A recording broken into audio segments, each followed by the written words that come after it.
అందరికీ నమస్తే. నేను మీ డాక్టర్ అంజయ్య.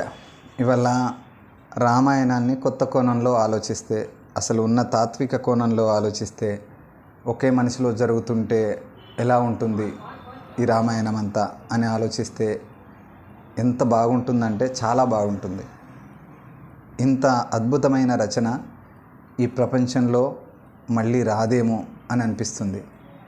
వాల్మీకి ఉన్న సెన్సు, వాల్మీకి ఉన్న డీపర్ కాన్షియస్ స్టేటు ఆయన ఈ రచనలో చూపించిన విధానం వల్లే తెలుస్తుంది.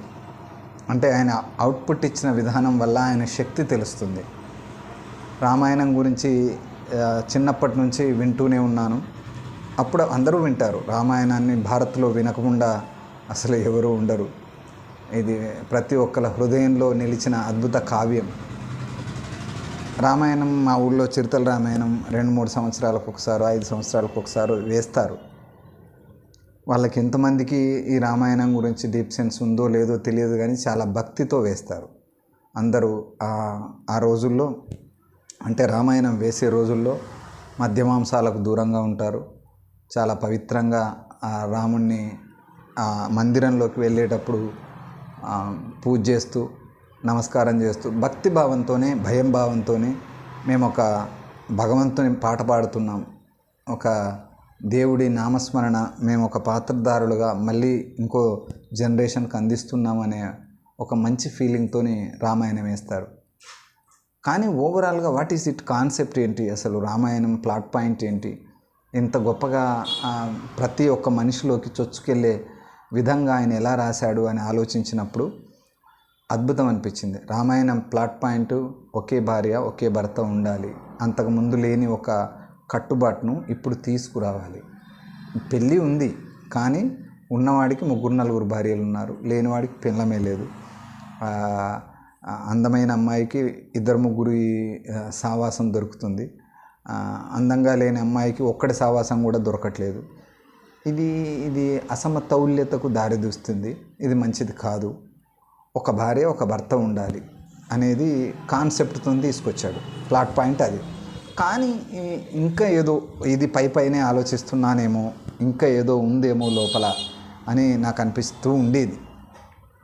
దీని గురించి ఎలాగైనా సరే, భారత్లో పుట్టిన నాకు రామాయణం గురించి తెలియకపోతే ఎట్లా, నేను మూర్ఖుడిగానే అయిపోతా, ఇది మంచిది కాదు, నేను తెలుసుకుంటాను అని విశ్వనాథ్ సత్యనారాయణ గారు రాసిన రామాయణ కల్పవృక్షం అనే పుస్తకం చదివాను. చాలా బాగుంది. తర్వాత రంగనాయకమ్మ గారు రాసిన రామాయణ విషవృక్షం అనే పుస్తకాన్ని కూడా చదివాను. అది నాకు నచ్చలేదు. ఎందుకంటే ఎక్కడ తప్పులున్నాయో, ఎక్కడ రామాయణంలో ఆమె పాయింట్ దొరుకుతుందో ఆ పాయింట్ని మాత్రమే ఎత్తి చూపడం, మంచి విషయాలన్నిటిని వదిలేసి చెత్త విషయాలన్నిటిని విమర్శించడం వల్ల ఆ పుస్తకం నాకు కొంచెం నచ్చలేదు. కానీ ఆమె మహారచయిత్రి, చాలా గొప్ప ఆవిడ. ఆమెలో ఉన్న సెన్స్ నాలో లేదు కావచ్చు, కానీ ఆమెకు అర్థమైన విధంగా నేను అర్థం చేసుకోలేదు కావచ్చు. కాకపోతే నాకు అది నచ్చలేదు. తర్వాత ఇంకా రామాయణం గురించి ఈ పుస్తకం చదవడం ఆపేసి, అసలు నాకంటూ ఏంటి అసలు రామాయణం ఏంది, ఇది స్టోరీ తెలిసింది కదా, ఈ స్టోరీని మనం అనలైసిస్ చేద్దామని నేను కళ్ళు మూసుకొని అట్లా ధ్యానం చేయడం స్టార్ట్ చేసిన. ధ్యానం చేయడం స్టార్ట్ చేసిన తర్వాత రామాయణం యొక్క వెలుగు నాలో కనిపించేసింది. అంటే విషయం అర్థమైంది. రామాయణం ఎన్నో జన్మలెత్తితే కానీ ఇంత గొప్పగా అర్థం అవ్వడం జరగదు. అసలు వాల్మీకే నాలో కూర్చున్నాడా ఏంది అని అనిపించేసింది. పెన్ పట్టుకొని వాల్మీకి తన లోపలికి తాను వెళ్తూ ఈ రాముణ్ణి సృష్టించాడా, రామాయణాన్ని సృష్టించాడా అనిపించేసింది. రామాయణంలో 100 పాత్రలు, 200 మంది రాజులు లేరు, ఒక్కడే రాముడు ఉన్నాడు. అతనిలోకి ప్రయాణమే యానం, రామాయణం మొత్తం. రామాయణం మొత్తం అదే. రాముడు తన లోపలికి తాను ప్రయాణం చేయడమే రామాయణం. సీతమ్మ బయట లేదు, రాముల్లోనే ఉంది. లక్ష్మణుడు బయట లేడు, రాముల్లోనే ఉన్నాడు. హనుమంతుడు బయట లేడు, రాముల్లోనే ఉన్నాడు. రావణసూరుడు, శూర్పణఖ, కుంభకర్ణుడు, ఇంద్రజిత్తు, విభీషణుడు, రామాయణంలో జరిగిన ప్రతి పాత్ర రామునిలో నుంచి వచ్చిందే. ఇలా అన్నీ గట్టెట్టొస్తాయి. మంచి వాళ్ళు చెడ్డ వాళ్ళు అందరూ రాముల్లోనే ఉంటారా? అట్టెట్టుంటుంది అని అంటే మీకు ఒక్కసారి దీన్ని విశదీకరించి అంటే కొంచెం డెప్త్గా ఆలోచించి చూస్తే తెలుస్తుంది. ఇప్పుడు నేను చెప్పేది కొంచెం జాగ్రత్తగా వినండి, చాలా బాగుంటుంది. రాముడు, సీతమ్మ, లక్ష్మణుడు అడవికి వెళ్ళారు. రాముడి యొక్క ఆత్మ సీతమ్మ అనుకుందాం, రాముడి యొక్క మనస్సు లక్ష్మణుడు అనుకుందాం. వాల్మీకి తెలివితేటలు చూడండి.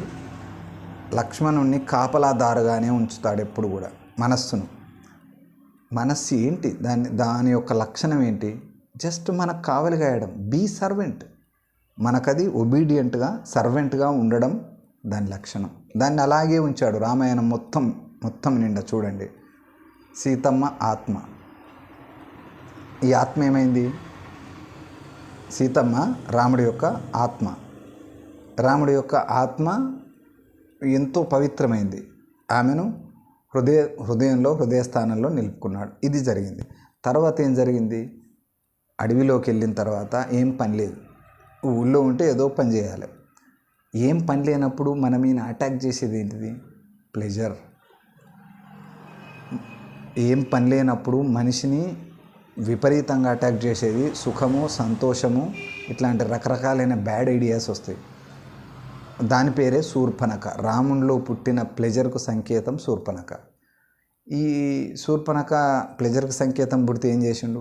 లక్ష్మణుడికి చెప్పి, మనస్సుకు చెప్పి, ఈ నాలో దిక్కుమాలిన ఐడియాలు వస్తున్నాయి, ఈ ఐడియాలు ముక్కు చెవులు కోసిపారాయి, షట్ డౌన్ చేసిపారాయి అని చెప్తే ఆ ప్లెజర్ను రాముడు తీసుకోకుండా, అనుభవించకుండా బయటికి తోసేశాడు. ప్లెజర్ ఎప్పుడైతే ఒక ఐడియా వచ్చి ఆ ఐడియాని ఇంప్లిమెంట్ చేయకపోతే ఏం జరుగుతుంది? అది తీరా అహం దగ్గరికి వెళ్తుంది. అది అహం యొక్క పుట్టుక. ప్లెజర్ అనేది ఏంటిది? అహం యొక్క ఒక కొమ్మ అనుకుందాం. అహం అనే ఒక చెట్టుకు కాసిన కొమ్మ ప్లెజర్. ఈ ప్లెజరు మనం తీసుకున్నాం అనుకోండి, ఇంకా చాలు, అహం సాటిస్ఫైడ్, ఇక మనం నాశనం అయిపోతూ ఉంటాం. ఈ రాముడు తీసుకోలే ఆ విషయాన్ని. ఈ ప్లెజర్ అనే విషయాన్ని రాముడు తీసుకోకుండా వదిలేస్తే అది పోయి అహం అనే రావణాసురుడికి చెప్పింది, పలానా రాముడు నేను పోతే నన్ను ఆహ్వానించలేదు, నన్ను హట్ చేసి పంపించేశాడు. ఇది పరిస్థితి. అంటే ఈ అహం ఏం చేస్తుంది? వాడిని ప్లెజర్ తీసుకోలే కదా, అప్పుడు వాని సంగతి చెప్తాను పోయి సీతమ్మ వారిని ఎత్తుకొని పోవడం జరుగుతుంది స్టోరీలో. కానీ ఒరిజినల్గా ఏమవుతుంది? అహం వచ్చి ఆత్మను హట్ చేస్తుంది, ఆత్మను బంధించేస్తుంది. ఆత్మ చుట్టూ అహంకారం నిలబడుతుంది, ఆత్మను మనకు దొరకనీయకుండా. ఈ అహంకారం ఎప్పుడైతే మనకు మన ఆత్మకు దూరం పెరిగి మధ్యలో అహంకారం నిలబడిందో అప్పుడు మనిషి తల్లడిల్లిపోతాడు. సాడ్ ఫీలింగ్స్ ఉంటాయి. ఆత్మ లేని మనిషి ఎట్లా ఉంటాడు? మనసుతో జీవించలేడు. ఈయనకిప్పుడు అహంకారాన్ని గెలవడం తప్ప వేరే మార్గం లేదు. అప్పుడు ఏం చేయాలి? హనుమంతుడనే డీప్ బ్రీతింగ్ టెక్నిక్ కావాలి. హనుమంతుడిని తీసుకొచ్చుకొని ఒక విపరీతమైన శక్తిని పెంపొందించుకున్నాడు రాముడు. అంటే తన బ్రీతింగ్తోని, ఆ బ్రీతింగే అతనికి, ఆ అబ్జర్వేషనే అతనికి శక్తి. ఆ శక్తి పేరే హనుమంతుడు. రామునిలోనే ఉన్న శక్తి హనుమంతుడు సహాయం చేశాడు, ఆ శక్తి సహాయం చేసింది. ఇప్పుడు జపం, రామ అనే జపము లేదా తపము ఒక వారధి కట్టుకొని, అంతకుముందు లేదు, అది నడి సముద్రం, ఎక్కడికి వెళ్ళాలో తెలియదు, ఆత్మ ఎక్కడుందో తెలియదు, ఎవరు బంధించారో తెలియదు. అది శక్తికి మాత్రమే సంకేతం ఉంటుంది. ఆ శక్తి తోడుగా ఉంచుకొని వారధిని దాటి వెళ్ళాడు. అంతకుముందు లేని దారిని ఒకదాన్ని కట్టాడు. ఎవ్వరు వారి ఆత్మ దగ్గరికి, వారి ఈగో దగ్గరికి వెళ్ళాలన్నా అంతకుముందు లేని ఒక దారిని నిర్మించుకోవాల్సిందే. అంతకుముందు ఉన్న దారిలో నడిస్తే మీ ఆత్మ దగ్గరికి చేరరు, ఇంకోళ్ళ ఆత్మ దగ్గరికి చేరుతారు. ఆఫ్కోర్స్ ఇంకోళ్ళ లక్ష్యం వైపు మీరు నడిచినట్టు ఉంటుంది. అట్లా రాముడు తన సొంత దారిని నిర్మించుకొని అహం దగ్గరికి వెళ్ళాడు. వెళ్ళగానే అహం ఏం చేసింది? డైరెక్ట్ అటాక్ చేయలే అహం. చేయకుండా వాడి చిన్న కొడుకును పంపింది. చిన్న కొడుకు అంటే ఇంకో కొమ్మ, దాన్ని చంపేశాడు. ఇప్పుడు తర్వాత అహం ఏం చేస్తుంది? ఇంద్రియాలను పంపిస్తుంది. ఇంద్రియాలంటే ఇంద్రజిత్తు, అది ఇక్కడ పుడుతుంది, మాయమవుతుంది, మళ్ళీ అక్కడ పుడుతుంది. ఆలోచనలు, మనస్సులో ఆలోచనలు, ఇటు పుట్టి అటు పుట్టి, ఇక్కడ మాయమై అక్కడ మాయమై, దీనికి దానికి లెంకు, మనసులో విపరీతమైన ఆలోచనలు వచ్చి మనసును సొమ్మసిల్లిపోయేటట్టు చేస్తుంది. అట్లా లక్ష్మణుడు సొమ్మసిల్లిపోతాడు ఓవర్ థింకింగ్తో. భరించరాని పరిస్థితి వస్తుంది. అహం దగ్గరికి చేరిన కొద్దీ ఆ థాట్స్ విపరీతమైన ఫ్రీక్వెన్సీతోని మనసు సొమ్మసిల్లిపోతుంది. అయినా సరే డీప్ బ్రీతింగ్ చేస్తూ హనుమంతుడి సహాయంతో, ఆ డీప్ బ్రీతింగే అది చేస్తూ మళ్ళీ తన మనసును లేపుకొని ఆ మనస్సుతోనే ఇంద్రియాలను జయించాడు. ఫస్ట్ అర్థం చేసుకున్నాడు. ఇంద్రజిత్తుని చంపేశాడు. చంపేసిన తర్వాత మనసుకు చేయడానికి ఏం పని లేదు. ఇంకా ఇంద్రియాలన్నీ షట్ డౌన్ అయిపోయినాయి. కళ్ళు చూడడం లేదు, చెవులు వినడం లేదు, నోరు మాట్లాడడం లేదు, నాలుక రుచి చూడడం లేదు, ముక్కు వాసన చూడడం లేదు, ఈ శరీరానికి ఎటువంటి వాంఛ లేదు. ఇంకా మనసు చేసే పని ఏంటి? ఈ 5 కదా మనసు ఆడుకునేది. ఈ 5 ఆగిపోయినాయి. మనసుకి ఏం పని లేదు. అప్పుడు నిద్ర వస్తుంది కదా. నిద్ర కూడా ఒక చిత్తవృత్తే. పాతంజలి మహర్షి చెప్పిన యోగ సూత్రాల్లో నిద్ర, తిండి కూడా చిత్తవృత్తులే. కుంభకర్ణుడు వస్తాడు, నిద్ర రూపం కుంభకర్ణుడు. ఇప్పుడు నిద్రను కూడా జయించాలి. ఓకే, నిద్రను కూడా జయించాలంటే హైపర్ కాన్షియస్నెస్, హైపర్ ఎనర్జీ కావాలి. హైపర్ ఎనర్జీతోని, విపరీతమైన హనుమంతుడి ఎనర్జీ సపోర్ట్తోని రాముడు నిద్రను కూడా జయిస్తాడు. నిద్రను కూడా జయించిన తర్వాత డైరెక్ట్ అటాక్ అహంతో. ఇప్పుడు రావణాసురుడు, రాముడు అహంకారంతో ప్రత్యక్ష యుద్ధం. ఈ ప్రత్యక్ష యుద్ధంలో అహంకారాన్ని రాముడు ఫోకస్ అనే బాణంతో చంపేస్తాడు. రామబాణం చూడండి, లాస్ట్కు రామబాణం అనేది ఒకదాన్ని వదులుతాడు. లేజర్ లైక్ ఫోకస్, చక్కగా ఉండే ఫోకస్. రాముడికి ఇచ్చిన సాధనం పేరే విల్లు, బాణం. బాణం అంటేనే ఫోకస్. ఆ విపరీతమైన ఫోకస్తోనే అహంకారాన్ని చంపేస్తాడు. అప్పుడు అహంకారాన్ని చంపిన తర్వాత రాముడు ఆత్మకు చేరుతాడు, ఆత్మలో చేరుతాడు. ఆత్మలో చేరితే రాముడు, సీత, ఆత్మ ఇద్దరు కలిసి ఒక ఆత్మగా ఉండి ప్యూరిఫై అవుతారు. అంటే మన హృదయం ఆత్మతో జమ కట్టడం, లేదా హైపర్ కాన్షియస్ లెవెల్ అనేది ఏదైతే ఉందో అది అత్యంత ప్యూరిఫికేషన్కు గుర్తేంటి? ఈ అగ్నిలో నుంచి నడిచి వచ్చింది సీత అని చెప్పడం ఒక విధానంగానే అదొక లోపల జరుగుతున్న ప్యూరిఫికేషన్. అట్లా ప్యూరిఫై అయిన రాముడు రాజ్యంకు రావడం, పట్టాభిషేకం కట్టుకోవడం, తర్వాత ఏదో చాకలోడు ఇంకేదో ఒక మాట అంటాడు లాస్ట్కు. అన్న తర్వాత మళ్ళీ హట్ అవుతాడు. హట్ అయితే ఏమవుతుంది? ఆత్మ ఇక్కడ ఉంటుంది. ఈయన హట్ అయింది అనుకోండి, వాడన్న మాట ఈగో, ఆ మాట ఈ మనసుకు తాకింది. రాముడిలో హట్టు మొదలైంది. హట్టు మొదలైన చోట ఆత్మ డిస్టర్బ్ అవుతుంది. సో ఇక్కడ ఉండకూడదు, నువ్వు వెళ్ళిపో అనే ఆశ్రమానికి పంపించేస్తాడు. అంటే ఎక్కడైతే అవమానం ఉంటుందో అక్కడ లక్ష్మి ఉండదు. ఎప్పుడైతే రాముడు అవమానాన్ని ఫీల్ అయ్యాడో అక్కడ నుంచి లక్ష్మి ఆశ్రమానికి వెళ్ళిపోతుంది. ఎక్కడైతే మహావిష్ణువు ఛాతిలో భృగమహర్షి తన్నాడో అప్పుడు లక్ష్మీదేవి పద్మావతిగా భూమి మీదకి వచ్చేస్తుంది. అక్కడ ఉండదు. ఆ లక్ష్మి కోసం మళ్ళీ ఆయన శ్రీనివాసుడుగా రావాల్సిందే. ఇక ఎక్కడైతే హట్టింగ్ ఉంటుందో అక్కడ లక్ష్మి ఉండదు, సీతమ్మ ఉండదు, వెళ్ళిపోతారు. తోడు ఉండదు. హట్టింగ్ అది ఒక అత్యంత ఘోరమైన భావన, అవమానం అనేది. చాకలు వాడి మాటకు అలా పోయింది అని రాశాడు. అంటే అవమానం ఎప్పుడైతే మొదలవుతుందో ఆ విధంగా మన నుంచి లక్ష్మి వెళ్ళిపోతుంది. ఇది రామాయణం యొక్క కాన్సెప్ట్. ఎంత బాగుంది కదా. ఒక మనిషి తన హృదయంలోకి ప్రయాణం.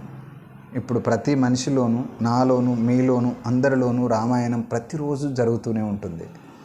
మనం ఎక్కడ ఓడిపోతాం? అహం దగ్గరికి ఎందుకు పోతలేము? అహాన్ని ఎందుకు గెలుస్తలేము? ఆత్మను ఎందుకు చూస్తలేము? మన ఆత్మను ఎప్పుడు కూడా అహంకారం అనే బందీలోనే ఉంచి, రావణాసురుని బందీలోనే మన ఆత్మ నుంచి మనం ఎందుకు మనసును పట్టుకొని తిరుగుతున్నాం అని అంటే మనం లొంగిపోతున్నాం. కాబట్టి నిజానికి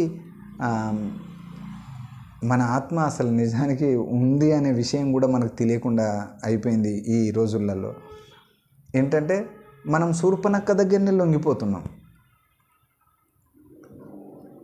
మనం ఇంకెక్కడికో మన ఆత్మను రావణాసురుడు ఎత్తుకపోయే అక్కడికి ఇక్కడికి కాదు. ఇంకా జస్ట్ మనం శూర్పణఖ దగ్గరనే లొంగిపోతున్నాం. అరే ఒక స్వీట్ బండి కనబడితే మనం తినేస్తున్నాం ప్లెజర్ కోసం. అయిపోయా, శూర్పణఖ గెలిచింది, రావణాసురుడు గెలిచినట్టే. ఒక సమోసా కనబడితే మనకు యాసిడిటీ ఉంది అని తెలిసినా సరే అది టేస్ట్ కోసం దాన్ని తినడం స్టార్ట్ చేస్తున్నాం. మనకు ఏం టైంపాస్ అయితే లేదు, ఊరికే ఉన్నాం. ఒక్కసారి ఏదో కొత్త సినిమా పేరు పెట్టి పోస్టర్ మీద హీరో హీరోయిన్ ఒకరిని ఒకరు ముద్దు పెట్టుకున్నట్టు కనిపించేసింది. ఇంకేముంది, ఇదేదో మంచిగానే ఉన్నట్టుంది, సినిమా చూద్దామని పోతాం. అయిపోయా, శూర్పణఖ దగ్గరనే లొంగిపోతున్నాం.